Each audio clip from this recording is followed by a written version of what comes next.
ठीक है, ध्यान से सुनिएगा। अब यहां से आप लोग जाएंगे अलरनाथ।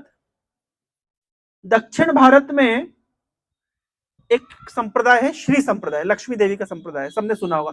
उसके प्रसिद्ध मंदिर हैं रंगनाथ मंदिर, अनंत पद्मनाभ, पद्मनाभ स्वामी, आदिकेशव, रामेश्वरम इत्यादि।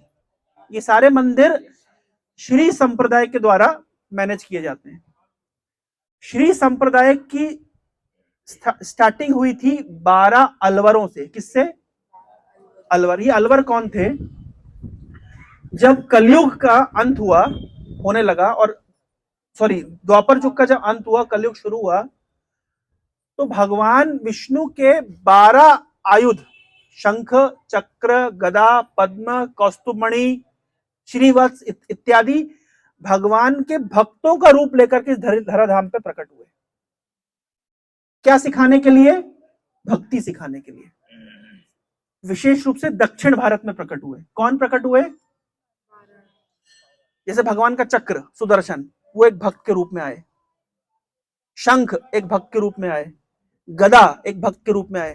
भगवान की छाती पे होता है कौस्तुभमणि, कौस्तुभमणि एक भक्त के रूप में आए। श्रीवत्स, भगवान के एक छाती के ऊपर एक स्वर्णिम गोल्डन बाल होता है, जो लक्ष्मी देवी का परिचिन्न है। इसलिए कहते हैं कि भगवान का दर्शन करेंगे आप, तो भगवान की छाती पे बैठी हुई लक्ष्मी क्या करेंगी? आपका दर्शन करेंगी। लक्ष्मी देवी अपनी शुभ दृष्टि भक्त के ऊपर डाल देती है। इससे क्या होता है? भक्त कभी भी दरिद्र नहीं होता। भगवान का भक्त कभी दरिद्र नहीं होता। क्यों? क्योंकि भगवान का भक्त भगवान का दर्शन करता है, और भगवान की छाती पे बैठी हुई लक्ष्मी देवी क्या देखती है कि अरे मेरे स्वामी का इतने प्रेम से दर्शन कर रहा है, तो इतने प्रेम से लक्ष्मी देवी उस भक्त को देख रही है। लक्ष्मी देवी बड़े प्रेम से अगर किसी को देख ले, जैसे शनिदेव अगर किसी को प्रेम से देख ले, उसका क्या होगा आप समझ लीजिए। तो लक्ष्मी देवी किसी को प्रेम से देख ले तो समझ लीजिए बेड़ा पार। इसलिए भगवान विष्णु के भक्तों को, कृष्ण भक्तों को लक्ष्मी देवी को अलग से मनाने की जरूरत नहीं है। लक्ष्मी देवी स्वतः प्रसन्न है। ऐसा कहा जाता है कि ब्राह्मणों से लक्ष्मी देवी बहुत नाराज रहती है। क्यों? भृगु मुनि जाकर के भगवान की छाती पे लात मारे, और छाती पे कौन रहती है? लक्ष्मी देवी। तो सीधे भृगु मुनि छाती पे आघात किए, तो लक्ष्मी देवी तब से ब्राह्मणों से थोड़ा नाराज चल रही है। कोई है क्या ब्राह्मण यहाँ पे?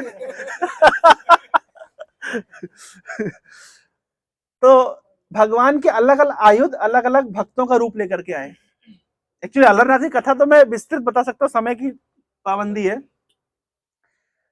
तो अलरनाथ से उनका नाम पड़ गया अलवरनाथ, अलवरनाथ से नाम पड़ गया अलरनाथ, उसका नाम का चेंज हो गया। तो जो विष्णु जी का मंदिर हम अलरनाथ में दर्शन करेंगे वो अलवरनाथ है। इन अलवरों के स्वामी भगवान विष्णु का मंदिर है। समझ पा रहे हैं? अलरनाथ कैसे नाम आया? अलवरनाथ से। अलवर कौन है? ये भगवान विष्णु के 12 आयुधों के अवतार हैं, जो संसार में भक्ति की ज्ञान, भक्ति की शिक्षा देने के लिए संसार में आए थे। कब आए थे? जब द्वापर युग खत्म हो रहा था, कलयुग शुरू हो रहा था। और इन्हीं अलवरों का ही आगे एक्सपेंशन हुआ श्री संप्रदाय के रूप में। इन्हीं श्री संप्रदाय के पूर्वज कौन है? अलवर। और ये जो अलवर नाथ है, ये कौन है? इन्हीं अलवरों के स्वामी भगवान विष्णु है। एक बात, हमारे लिए अलवरनाथ की क्या विशेषता है, ध्यान से सुनिएगा, संक्षिप्त में बता रहा हूं। जगन्नाथ जी जब 15 दिन दर्शन नहीं देते तो भक्त लोग कहां जाते हैं? क्यों जाते हैं? क्यों जाते हैं? पूरा उड़ीसा आप देखिए, चैतन्य महाप्रभु के तो हम फॉलोवर है, गौड़ीय वैष्णव। चैतन्य महाप्रभु जाते थे। चैतन्य महाप्रभु जब जगन्नाथ जी का दर्शन नहीं करते थे 15 दिन, तो अलरनाथ आते थे। तो चैतन्य महाप्रभु आते थे और चैतन्य महाप्रभु के अनुयायी आते हैं। लेकिन हम तो देखते पूरा उड़ीसा आता है। देखा आप लोगों ने कभी अलरनाथ में? कौन कौन अलरनाथ नहीं गया? तो बहुत सारे भक्त नहीं गए। अलरनाथ में वो 15 दिन बहुत भीड़ होती है जब जगन्नाथ जी दर्शन नहीं देते। तो मेरा प्रश्न ये है, क्यों अलरनाथ में जाते हैं भक्त लोग, जगन्नाथ जी दर्शन नहीं देते? ऐसा क्या भाव है? उसका भाव सुनिए, आश्चर्य हो जाएंगे, आश्चर्यचकित हो जाएंगे। आपको पता है कि जब रासलीला हो रही थी तो भगवान ने रासलीला से क्या किया जानते हैं? रास नृत्य के बीचों बीच गायब हो गए। क्यों गायब हुए? भगवान रास नृत्य कर रहे हैं और रास नृत्य के बीच से गायब हो गए। क्यों गायब हुए? कारण बताता हूं। जैसे कोई गरीब व्यक्ति है, बहुत गरीब है, और अचानक से उसकी लॉटरी लग गई और उसको कई करोड़ रुपए मिल गए, उसकी खुशी कैसी होगी? कोई गरीब व्यक्ति है और उसको अचानक से कई करोड़ रुपए मिल गए, उसकी हालत क्या होगी? बहुत खुश होगा। और वो करोड़ रुपए गायब हो गए, अब उसकी हालत क्या होगी? करोड़ रुपए प्राप्त किए। चलिए और एग्जाम थोड़ा सरल करते हैं। आपको बहुत तेज भूख लगी है, कब क्लास खत्म होगी, कब क्लास खत्म होगी, बहुत तेज भूख लगी है, क्लास खत्म हो गई, आप यहां पे बातचीत करने में लगे, जब तक वहां पहुंचे प्रसाद, ये ज्यादा रिलेट कर पाए वक्त लोग। अभी से आपको पता है, ग्रुप में आ गया प्रसाद मिलेगा, प्रसाद मिलेगा, प्रसाद मिलेगा, प्रसाद मिलेगा, आपको मन में क्लियर है भूख लग रही है, प्रसाद मिलेगा, जब तक पहुंचे तब तक प्रसाद, आपकी हालत क्या होगी? समझ पा रहे? तो ऐसा उदाहरण दिया गया, किसी गरीब आदमी को जब धन प्राप्त होता है और फिर तुरंत अचानक से धन छिन जाता है, गायब हो जाता है। किसी भूखे व्यक्ति को भोजन प्राप्त हुआ और अचानक से वो चला जाए, उसकी जो हालत होगी, वो विभल जो होगा, उसका कोई तोड़ नहीं है, अत्यधिक मतलब पागल हो जाएगा। गोपियों की हालत ऐसी कि बड़ी मुश्किल से कृष्ण प्राप्त हुए और अचानक से फिर कृष्ण गायब हो गए। अच्छा, अचानक से जब कृष्ण गायब होते हैं ना, तो जो कृष्ण को प्राप्त करने की जो उत्कंठा है, जो आग है, वो भयंकर तीव्र हो जाती है। तो भगवान खुद भागवत में बोल रहे हैं कि मैं अपने भक्तों को विरह रस का स्वादन क्यों कराता हूं? क्योंकि विरह में मुझे जो प्राप्त करने की जो उत्कंठा है, वो मुझे प्राप्त करने के बाद वो उत्कंठा नहीं। क्यों ब्रज के भक्त श्रेष्ठ हैं? क्यों गोपियां श्रेष्ठ हैं रुक्मिणी आदि रानियों से? क्योंकि रुक्मिणी आदि रानियों के पास तो कृष्ण है, लेकिन गोपियों के पास कृष्ण है नहीं। गोपियों के पास कृष्ण को प्राप्त करने की तड़प है, विरह है। गोपियां हमेशा कृष्ण विरह में जलती रहती हैं, झुलसती रहती हैं। रुक्मिणी आदि को वो रस का अनुभव कभी नहीं होगा। जब उद्धव, मैं एक बार उस दिन क्लास में बता रहा, जब उद्धव को भगवान कृष्ण ने भेजा तो उद्धव तो सोचे, अरे क्या कृष्ण तो हमारे पास ही है, क्या कृष्ण के बारे में इतना सोचना। जब ब्रज में गए और जब गोपियों के भाव को देखा, नंद महाराज यशोदा के भाव को देखा, ब्रज भाव को देखा कि कृष्ण को प्राप्त करने की इतनी तड़प है इनके हृदय में, उद्धव समझ गया कि ऐसी तड़प कहीं पे नहीं है। इसलिए कहा गया है कि सभी भक्ति में ब्रज भक्ति सर्वश्रेष्ठ है।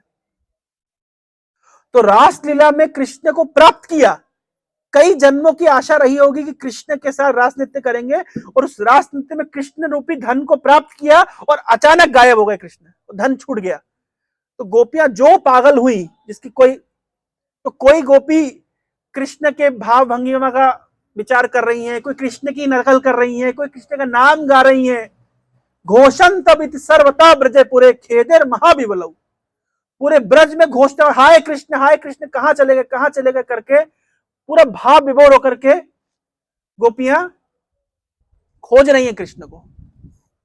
और ना उनको अपने कपड़ों का ठिकाना है, ना समय का ठिकाना है, ना संबंधियों का ठिकाना है, कोई चेतना नहीं है। क्योंकि गरीब आदमी धन प्राप्त किया, खो दिया, क्या हालत होगी उसकी?